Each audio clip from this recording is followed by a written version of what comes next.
The government steps on the gas to avoid a crash landing of the economy. Prime Minister's Economic Advisory Committee is reconstituted with Niti Aayog member Bibek Debroy as its chairman. The committee will advise the Prime Minister on macroeconomic policies and set a roadmap for stimulus measures that are needed to pump prime the economy.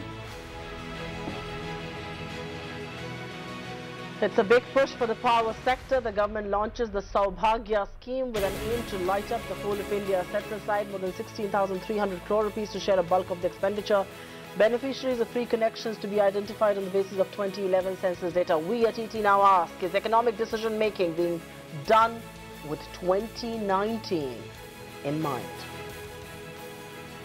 The bear grip on Dalal Street tightens. Nifty slips below 99.90 as the sell-off continues for the fifth day. Sensex falls close to 300 points as foreign investors rush to the exit. Real estate, pharma and metal are among the worst hit.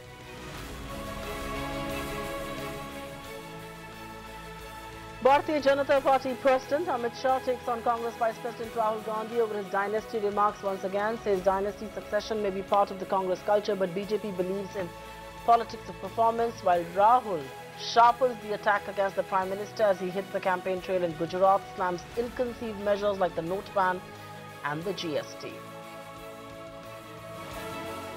Big setback for Mamata Banerjee's Trinamool Congress party heavyweight Mukul Roy resigns from TMC after days of alleged strained relations with the West Bengal Chief Minister. Reports suggest that Roy may be in touch with the BJP even as he slams the party for forcing him to resign.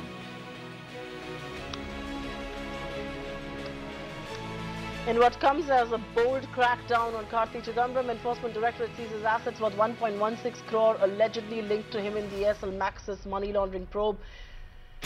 Harappan Chidambaram hits right back on allegations that he bypassed FIPB on the decisions taken, calls the charges a crazy mixture of falsehoods and conjectures, and also asserts that decision making was done with every notion observed. In fact, he says FIPB officials categorically affirm the correctness of the approval. Police-sponsored violence in the Banaras Hindu University campus triggers protests from top student organizations including NSUI and ABVP. Prime Minister Modi directs UP Chief Minister Yogi Adityanath to take stock even as 3 magistrates and 2 cops are removed for their alleged role in the violence. In his first television interview, Flipkart's new CEO Kalyan Krishnamurthy claims more than 70% market share in all major categories during the Big Billion sale. In an exclusive chat with your channel, he also says that there is a marked increase in prepaid sales this festive season.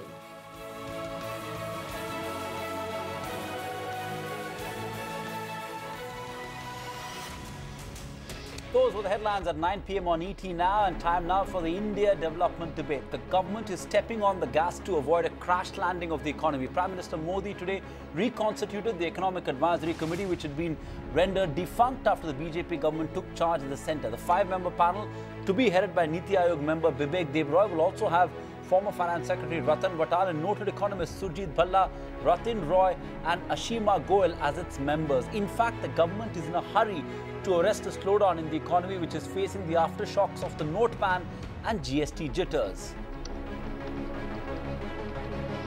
Indeed. So is this the biggest recognition of the fact that New Delhi is worried about the Indian economy? Is this also a sign that the Prime Minister is taking charge of affairs that are related to economy, even though he chose to not make a mention of the economy before the National Executive Council of his party earlier today? How will the economic decision making in New Delhi change, and will decisions be made keeping 2019 in mind if Saubhagya, the power scheme which has been recently launched earlier today, is anything to go by? On the India development debate this evening, we put the spotlight on the Prime Minister's economic push. I'm Supriya Srinath, and with me in Mumbai is my colleague Savi. Okay, let's introduce a panel that we've got for you this evening on the India development debate. It's a stellar lineup. Gurcharan Das, author, commentator, R. Jagannathan, eminent journalist. We've got Sadanand Dhume, a columnist, and from the BJP, we've got Arvind Gupta, and from the Congress, Sanjay Jha. It's a power-packed panel that we've got over the next 60 minutes to debate all that's been done and what's been left undone. I'm going to start off with you, Jaggi, before I take it to the politicians. Is this the biggest recognition of the fact that New Delhi is worried about the state of the economy. The Prime Minister reconstituting this Economic Advisory Council is a recognition of the fact that they are worried about the state of the economy.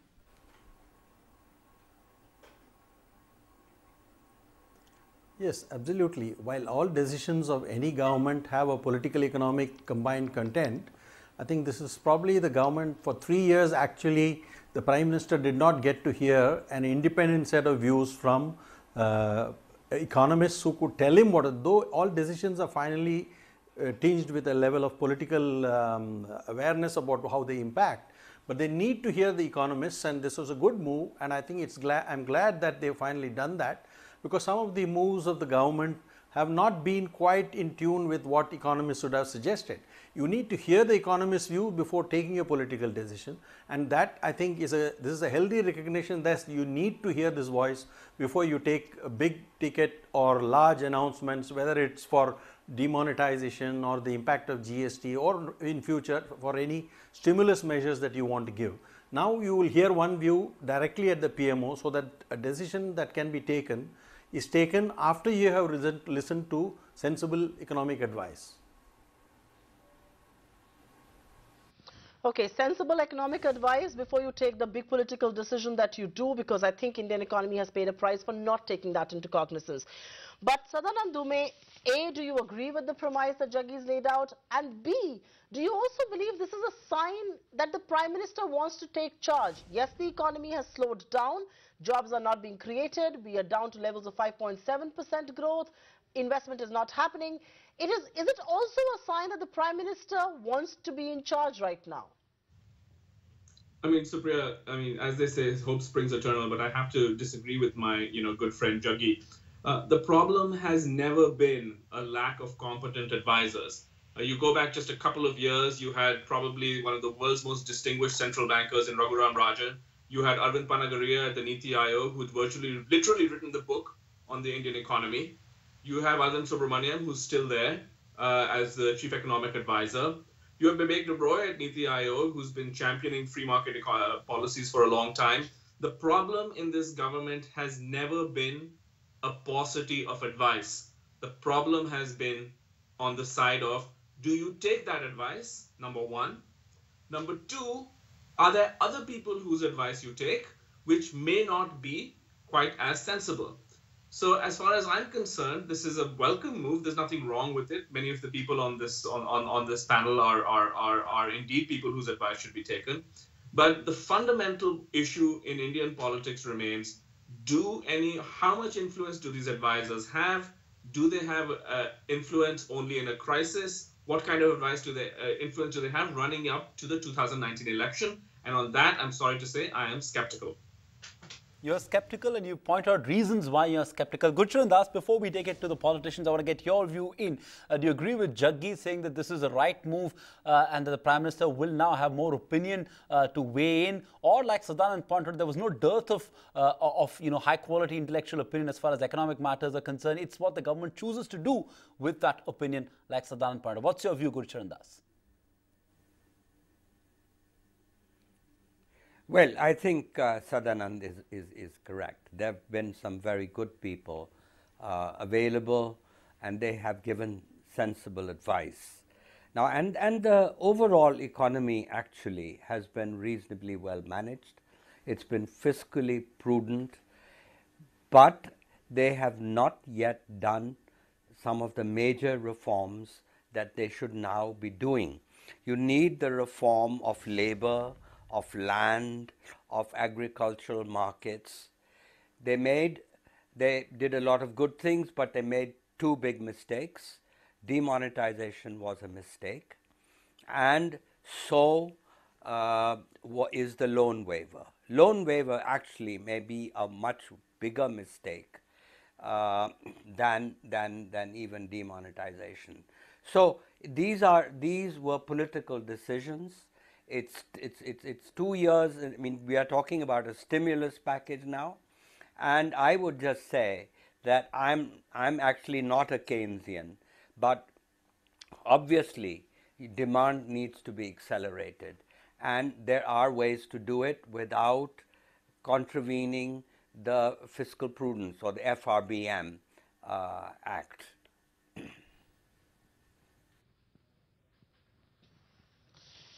Okay, okay. Prudence, as far as the FRBM Act and everything is concerned, there is enough sane voice around to bank upon. But let me take this across. Okay, let me just take this across to Arvind Gupta, please. And Mr. Gupta, you know, I'm tempted to ask you, we saw the Saubhagya launch. The Prime Minister's now reconstituted the Economic Advisory Council. This was something that was always in motion as far as Prime Minister Manmohan Singh was concerned. He had a great rapport with Rangarajan. Are you going back to the UPA framework, and why after 3 years? You are reconstituting, I mean, your government is reconstituting the Prime Minister's Economic Advisory Council after a gap of coming to 3 years in office. You are going back to what an institution that the UPA had, aren't you?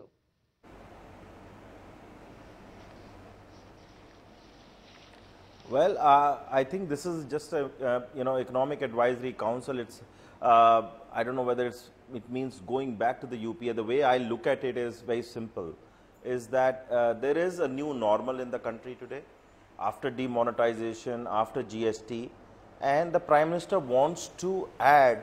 I agree with Sadanand on the part that we always had good advisors.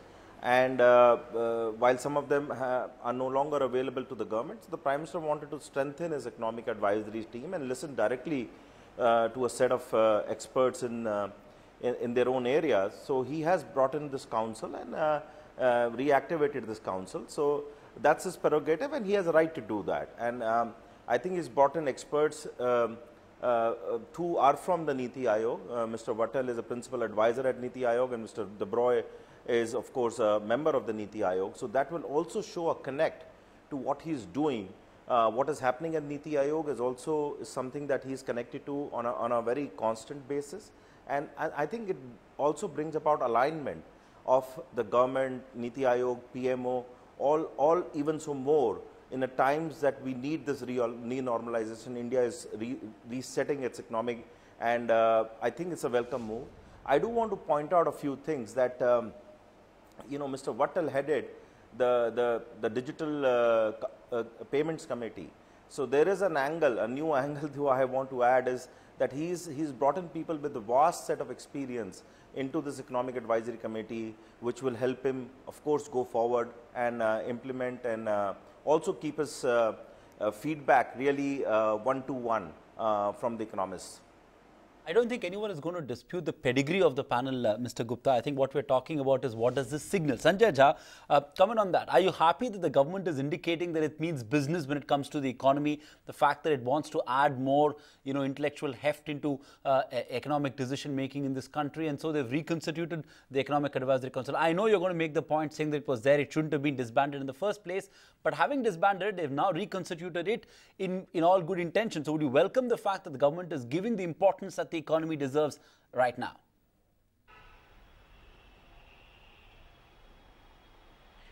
See, Sandeep, the bitter truth is that looking at the complex problems we have, and I'm not just talking about the macroeconomic variables such as sluggish private investment or diminishing government expenditure, falling exports, or the fact that even consumer demand is actually becoming slower and slower. But, end of day, when you have 16% of the world's humanity in your country, then, it's a gigantic challenge for any government. I think the point that I think Mr. Modi's government has completely missed is that, good economics is good politics. But when you make a decision like demonetization, and I keep coming back to that, which was never, I think, a major economic policy as it was promoted to be.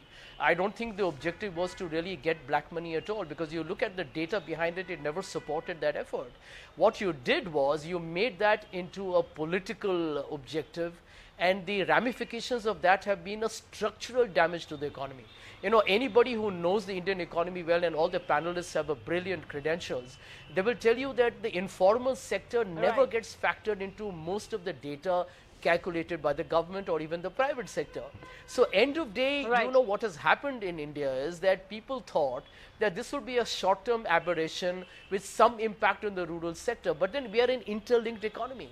And therefore, what is happening today is a prolonged dip, that, as Dr. Manmohan Singh rightly pointed out, may actually become more bearish over the next 6 months. So this government has a problem. I don't think there can be cosmetic solutions. Hello?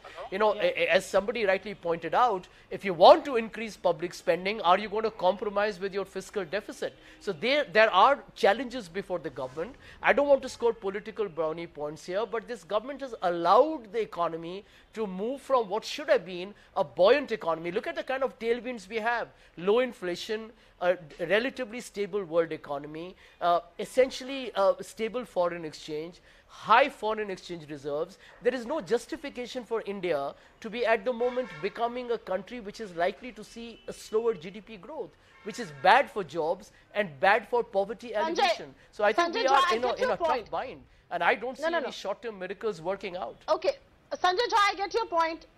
Yeah, Sanjay Jha, I get your point. You've laid the argument that the economy is in a very bad shape, and so the Prime Minister is turning to economic advisors. I've got that point. Arvind Gupta, I'm going to turn to you. You know, the fact that he is getting an economic advisory council is obviously a sign of the fact that he wants to go to advisors. He needs expert advice, which is good. It's a good thing that he's turning to advisors who will advise him well. The question really is that if he is so concerned about economy, and like your government should be, why did he not make such a vivid description of the economy before the National Executive Council earlier today? Why did he not talk to his party, his lawmakers, his ministers, his chief ministers about the economy? Because economy, you and I both agree, is in a bad shape. I'm not blaming you, I'm not blaming the Congress, but if the economy is in such a bad shape, why was it not spoken about by the Prime Minister at the Executive Council?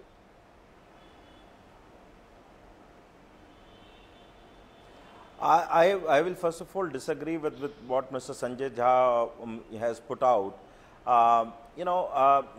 With the healthy tailwinds and all the other eloquence that he was saying, let me just give you a few facts. We inherited a 4.7% growth rate economy. It went as high as mid 7.5% plus. Yes, we have a temporary setback at 5.7%. The dollar at 68 was now at 64. We have $400 billion worth of forex reserves, which is the highest ever. Fiscal deficit is in control. I think let's all appreciate what we have achieved. There is, without private investment, still there is a lot of investment that has gone in. Mostly public investment has gone in, and a lot has been done to keep this economy going. This is a marathon, not a sprint. So I think there is a temporary setback, but look at the positives. The 3% extra GST that has been collected over what was estimated, and we'll see more data coming in, more better numbers coming in. Right. I think we are set, as I always call it, the new normal, and in this new normal, the numbers will improve from here. Okay. 2 points. You talked about why did not the Prime Minister talk about the economic agenda. Let me comment on that, please. Sure. I think it's very important to see the political resolutions that were passed today. It was clearly they talked about the state of the economy, the GST rollout, and everything else. So I think there's a very clear sign. The Prime Minister took it as a platform for himself to talk about a lot of other issues.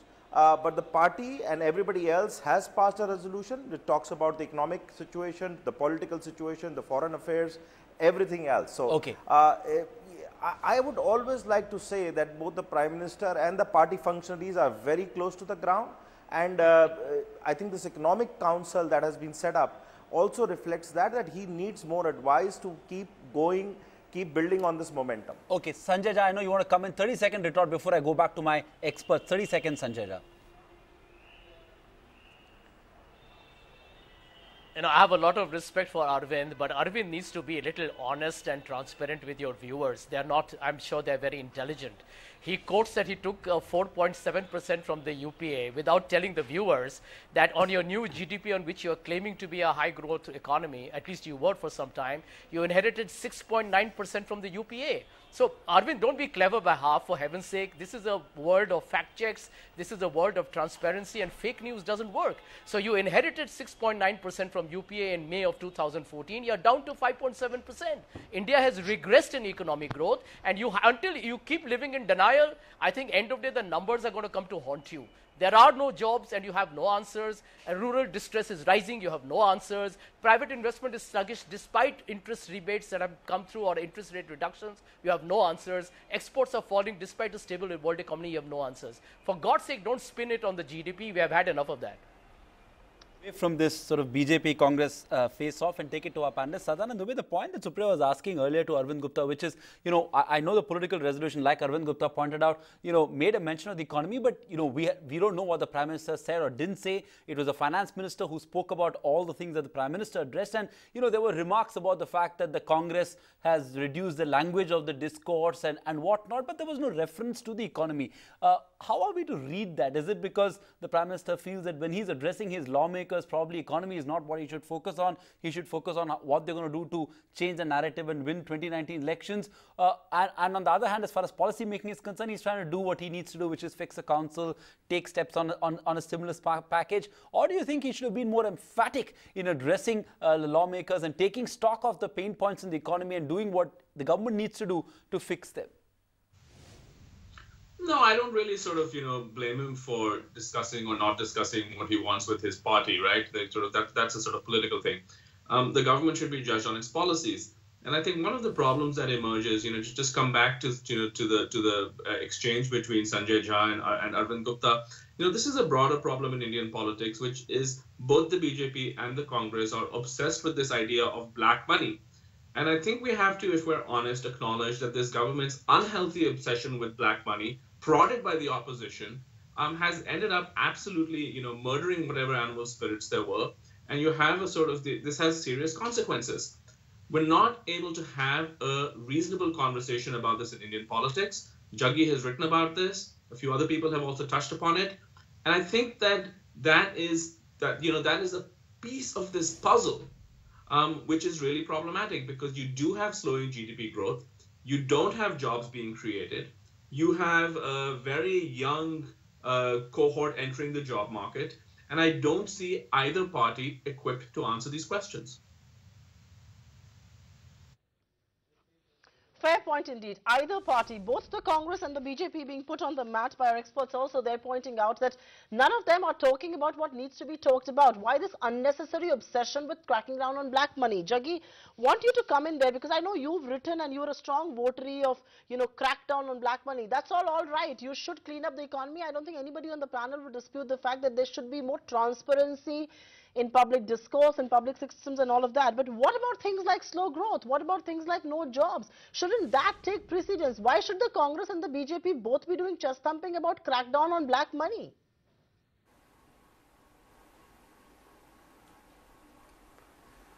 Meaning, I have never been a votary of crackdown on black money, but that's what has happened. So I have to see whether this is right or wrong. But the point is, the only way to crack down on black money is to do it in bits and pieces where it does not disrupt the economy in the short run, while in the long run it starts fixing the problem. What has happened in this government is that in the short run, the crackdown has come very heavily in the first 2 or 3 years, which has actually disabled the economy in the short run. It will bear fruit, but it will happen in probably only in his second term if he gets one. Gulshan Das, coming on that, weigh in on the point that both Sadanand and Jaggi are making, that this crackdown on black money will have structural benefits over the medium to long term, but that's one of the reasons why we are seeing this, this sort of a growth. And I think the narrative has been, even today, in the Prime Minister's address to lawmakers, he made this sort of emphatic statement on the government's crackdown on black money. How do you read the impact that it's had on the economy as a whole? Yeah, I mean, I agree with Sadanand again. The reality here is that Mr. Modi made 3 promises to get when he got elected. He promised to bring down inflation, he promised to end corruption, and he promised to create jobs. Now, inflation has come under control. Corruption at a high level is also under control, but jobs are not there. And so if I were in Mr. Modi's place, I would wake up every morning and I would ask myself that I have I have an unfulfilled promise to the country, and that is jobs. And jobs will come from growth. And therefore, he made some good starts. For example, the ease of doing business. India was one of the lowest ranks, is still one of the lowest ranked countries. And the latest report of Niti Aayog on the ease of doing business is not encouraging. And therefore, you have to push the basics. The basics are that you have to reform labor legislation. You have to still reform the land. You need to reform agricultural markets. Exports. Exports in India, the problem is not underemployment. The problem is not unemployment. The problem is underemployment. Underemployment will be solved if you have high productivity jobs, and high productivity jobs come with exports. And frankly, I think we have failed to take opportunities. I'm sorry to say that we had a commerce minister who was not successful in India should take a forward view, an open view in the markets today. We are still beset. I think the government has still been captured by the old bureaucracy in thinking of us in povertarian terms. India should be an exporter, a major exporter of agricultural products. This stop and start attitude or policy towards exports of agriculture is terrible for the farmer, and that's one of the reasons why the farmer is suffering. And so I do believe that the real answer is the basics, is to cure the basics. We are talking about a stimulus package. Right. I worry about a stimulus package because, for example, one of the things you've got to do is invest in infrastructure. Right. But you won't get that investment unless you follow the Kelkar Committee's latest recommendations on how to fix the PPPs and make it fairer. Right. Mr. Das, yes, I get your point, and I think that's a broader point in fiscal stimulus. I appreciate that point, but we'll keep it for another discussion. What I want to jump on to is a conversation that we've had with some members of this panel, and I think Ashima Goyal was on the channel with us just a while back, and she said that we are not just going to advise on things that are going on, we will also be looking to course correct. Arvind Gupta, come in on that. What areas, according to you, need course correction for the Indian economy?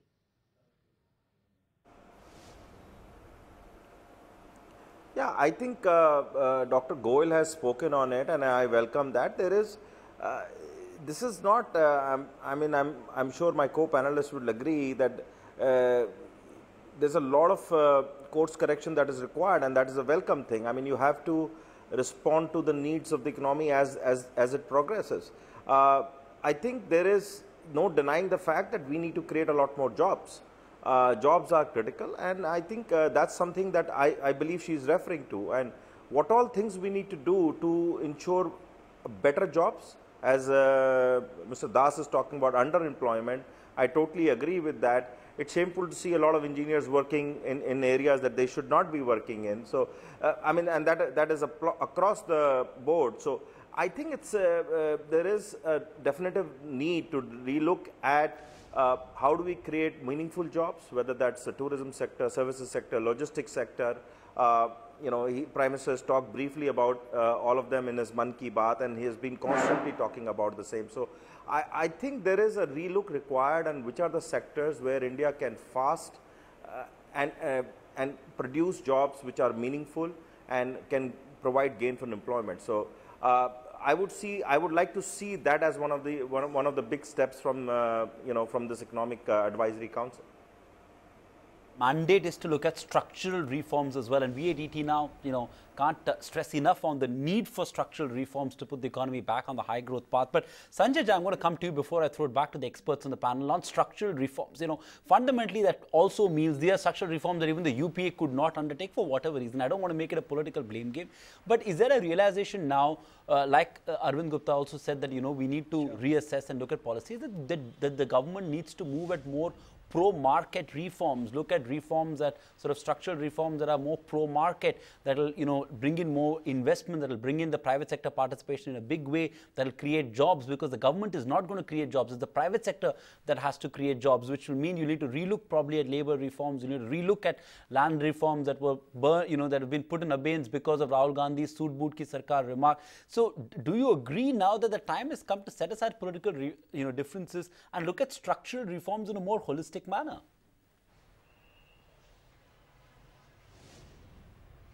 No, absolutely, I agree with you, Sandeep. I feel, the government needs to recognize that, this headline-grabbing political rhetoric comes with some very serious limitations. I'll give an example of agriculture, an area that very often doesn't get the kind of attention it deserves. And, for the finance minister to make a statement that we will double farmers' income in 5 years, I thought was an extremely, unconvincing and a very trite statement to make. You look at the first 4 years of agricultural growth, you're less than 1%, 0.5%. 1 year where you move up to 4.25%, you're down to 2%. To grow, to double the incomes, you need 12% annualized growth. And to make that growth, you need to make structural changes. I'll give you an example of where this political hypocrisy is hurting the Indian economy. Now, we passed the FDI in multi-brand retail way back in 2013. I remember Dr. Manmohan Singh going on Doordarshan and talking to the people of India and to the farmers why you need to embrace foreign investment through cold storage chains, through actually the farm to fork model. Today when we are talking about reverse migration, right, Mandrega now getting a higher demand because people are not getting jobs in urban areas, they are going to rural areas. The government has missed the boat on FDI and multi-brand retail. The idea was to actually mechanize agriculture, get the big retail chains to actually give farmers an assured earning, work on better rural infrastructure, transportation, and therefore it will diminish the wastage of vegetables and fruits. The government said no. I mean, this was a political call this government took. So end of day, I think these are the short-term myopic decisions of this government that is eventually it will cost you. And to go back to the famous line, it's the economy is stupid, like it or not. End of day, there is a shelf life. It's highly limited for the kind of slogans that people make in politics. Okay, I get your point, and it's refreshing to see you talk about FDI and how Manmohan Singh went on a channel went on Doordarshan to explain that. I think it's refreshing. But Sadanand Dume, I'm going to ask you a frank question. If you look at the composition of this panel, whether it's Bibek Debroy who's heading it, or Rathin Roy and Ashima, Goyal and Surjit Bhalla and Ratan Watal, they're all pro-market, free market economists / thinkers, if I may. A lot of us have accused Mr. Modi of turning a little left ever since he came to power. Do you believe this particular composition will influence economic decision-making, at least economic thinking of the Prime Minister? I would love to say yes, but my frank answer is no. Look at the Prime Minister's speech today. It was essentially a speech about free power. There's no question that he's been moving more towards the left. His campaign in UP was about loan waivers, and then you've had loan waivers in Maharashtra also. You have the 2019 election approaching, and the sad reality is that you have two parties that are battling for the same left-wing space on the spectrum. You have nobody who is making a case that India needs more market-based reforms. Even if you look at Rahul Gandhi on his sort of US tour, he tried to kind of take this middle path, but the fact is that his rhetoric is filled with, stuff about how big business gets too many benefits and the little guy is always being hurt, which is just a variation of Soot Boot ki Sarkar. So, at some point, all of us who are sort of, are well-intentioned and we want this sort of development debate to go in a particular direction, we have to sort of take stock of the political reality, and we have to pay much more attention to what politicians say to their own people in Hindi rather than what economists say to each other on channels like this or when they're at Davos. So I refuse to sort of, read too much into this unless I see policies that suggest some change, and I haven't seen those policies yet. I know Gurshan Das wants to come in. Gurshan, I reckon you agree with Sadanand on this point as well, that eventually the thinking is increasingly left of center. As far as the free power for all scheme, we are going to debate that in just 5 minutes from now after we take a break, but we're going to debate that. But Gurshan, I want your views first on this left of center thinking, and are we being too optimistic by hoping that a panel full of free market economists will influence economic policy thinking in the government and in the Prime Minister's office? Well, I'm going to try and explain why the situation exists, that both the Congress and the BJP are fighting with each other to move further to the left. The reason is actually a failure of our reformers. In other words, you know, Margaret Thatcher used to say that she used to spend 20% of her time doing the reforms and 80% of the time selling the reforms. The tragedy is in India after 1991. Prime Minister Modi was a master Nobody communicator. has sold the reforms. So you have to blame. So, yes, in other words, if we had spent these last 25 years, the reformers, let's begin with them, Narasimha Rao, Manmohan Singh, Chidambaram, Montague, all these people who were doing the reforms, if they had spent some of their time educating the Indian people that reforms doesn't mean making the rich richer and the poor poorer, which is what the impression that has got created. This is why the UPA too was able to make a disastrous move to substitute equity for growth. I mean, this was totally a false trade-off. Right. And so what we need now, I had frankly hoped that Modi would actually spend some time selling the reforms. Unfortunately, he did not. After losing the battle on was very sensible reforms on labor and land, he gave up. And what we need now are people I get your point. with clout, politicians, to get up there and sell the reforms. I wonder, I wonder if Mr. Modi doesn't have clout, then who in this political establishment does? But I'll take your point there. Jaggi, before I slip into this quick breather, I just want one last question on this panel that has been set up. Whether it's Bibek Debroy, who was recently in the eye of a storm because he talked about taxing the farm sector, at least the rich farmers, or Surjit Bhalla, who's been extremely vocal as far as an RBI rate cut is concerned. Will we find both things a part of public policy discourse, at least going ahead?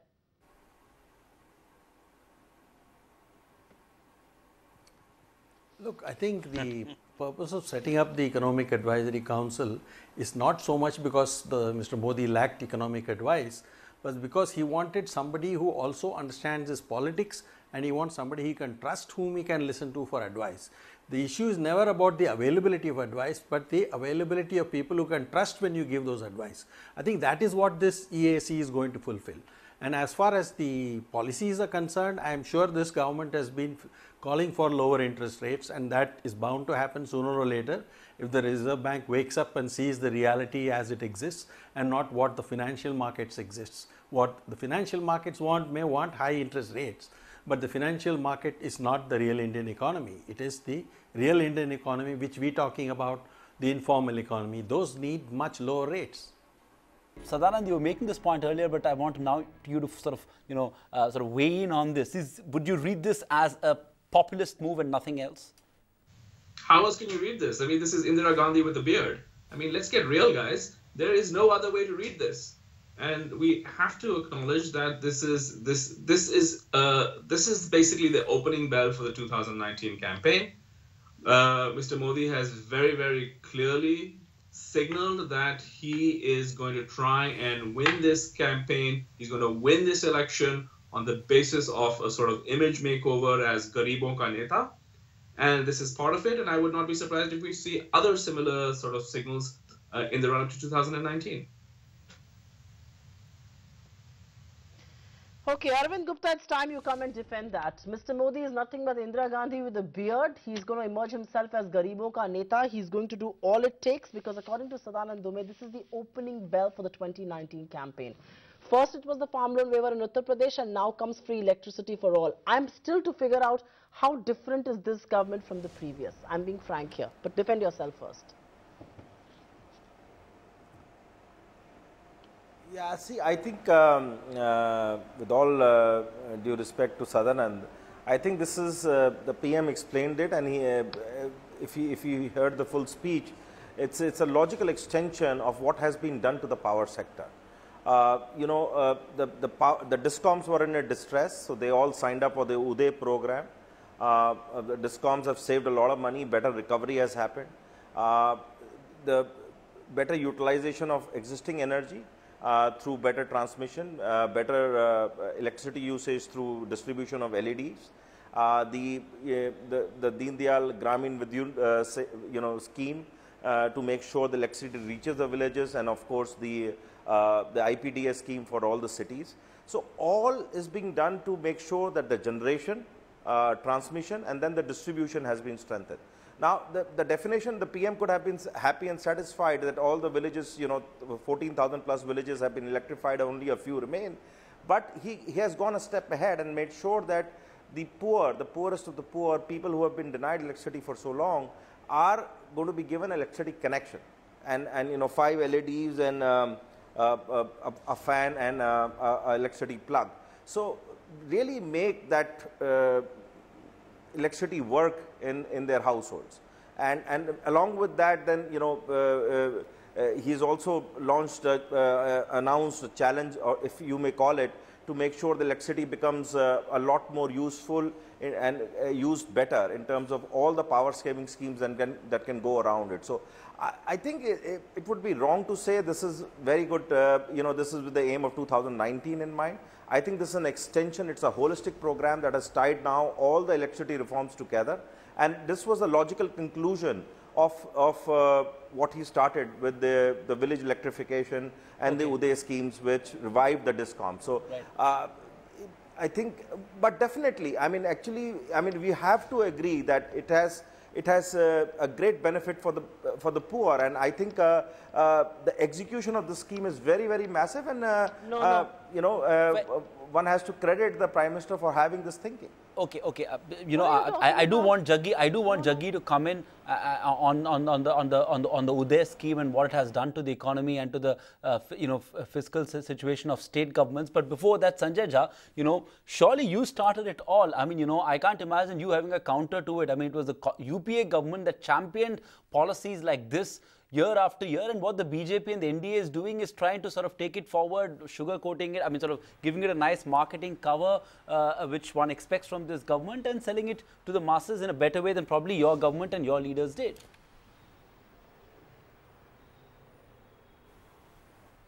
Sandeep, let me tell you, what happened during the 10 years of the UPA is unparalleled, actually. It's a different issue that we didn't make political capital out of it. But look at the difference between the UPA and the NDA. During 2004 to 14, and we established twin objectives without which you can't take India forward. And this is where I differed with both Sadanand and Mr. Das. The inclusive growth model. India averaged 7.6% GDP, and this is on the old index, by the way, for 10 years. That's the highest we've ever done in our entire political history. And we also lifted 140 million people out of poverty on a very accepted benchmark of poverty measurement. What does it tell you? Where if India can grow at 7.6%, we peaked at 9.7%. What does it mean? That we were both pro-growth, pro-market reforms, pro-corporate liberalization, pro-foreign direct investment. At the same time, we recognize that in a country where 1% of Indians own 58% of the wealth of the country, there is great income inequality. And therefore, you will need subsidies, you will need to invest in welfare and create a backbone of a social security scheme that can make the entire economy and its people rise at the same time. I think the UPA's model of inclusive growth is a manifestation of good economics. Now, I can tell you only one point in the end. Don't forget that when you compare the UPA and NDA, our spectacular achievements were done with the coalition government, with the great recession of 2007-8, the Wall Street that Sadanand will know about, that crippled the entire global economy. We had, by the way, high levels of inflation and an oil price of $150 per barrel. I don't think this government compares with Dr. Manmohan Singh's government. I think they've blown a highly inherited economy which was showing a robust recovery to smithereens. And I think, he can change his constitution and stuff, but I don't think you're going to see any change happen in 2019. You know, I don't know if about the robust economy, because your vice president all the way in the United States at Berkeley, if I remember very clearly, had said that the system collapsed and we failed to read that collapse. But I guess you're going to defend what you started and what the BJP is very much following. So you both perhaps the same, you know, what two sides of the same coin. But Jaggi, let me bring this to you. I mean, you know, first Uday, which has just basically transferred debt from discoms to states, the accompanying reforms have not happened. Not a single tariff has been raised because it's such a politically hot potato to touch electricity tariffs. And now this. I mean, how long can power continue to be used as a political tool? At some stage, this has to stop. Even though Sanjay and, you know, Mr. Gupta, Arvind Gupta will both say it's all right and we're doing it for the poor. When do you draw that line? Where is the Lakshman Rekha?